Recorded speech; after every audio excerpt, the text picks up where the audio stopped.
Hey everyone, welcome to the Velocity Vision channel here. This is the first time that I've ever done this on any channel that I own, being I'm going to build, design, and 3D print a full radio controlled model. Now what I have selected is a radio controlled boat. I love radio controlled boats. They're quite interesting in the unique fact that it takes a lot of power to get that boat moving. And today it's no exception. We're gonna see more of that later. Now a couple things that I want to talk about. This is the first time that we're 3D printing, as I mentioned. However, I have the boat in front of me, and as you can see, the boat here that you're going to be seeing, it's got a lot of issues. It's pretty beat up. It doesn't have the hatch anymore, and it doesn't have any components. And if you look at the back, I actually stole a couple components from here, and I couldn't get one of the fasteners out, so I just decided to cut it out.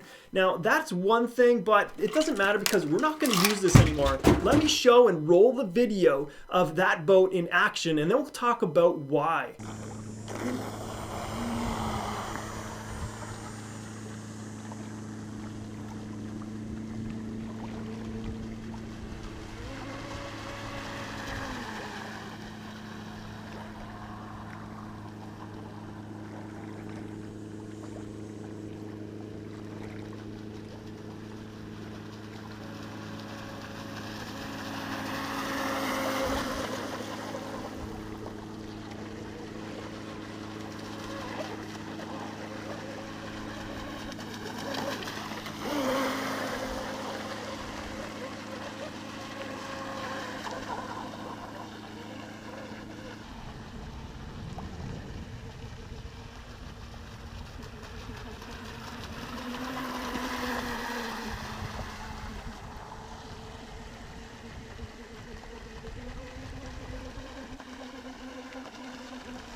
There you have it. I have a bunch of issues that I'm not too happy about with this boat. And let me tell you, I've already gone through, completely redesigned it, went through a test and have that test already performed, and I'm super happy with the results. In fact, here's a little bit of a teaser. This is the hatch that I 3D printed, and it is now in white. And it's in white because I didn't paint it black. I'm keeping version 2, version 3 of this hull in white, and you'll be able to see that here. I'll throw a teaser in, but don't forget to hit that subscribe button to this channel because I'm gonna show you exactly how this performed in the next video that we do on this boat. So stay tuned for that, and I'll see you soon in the next one.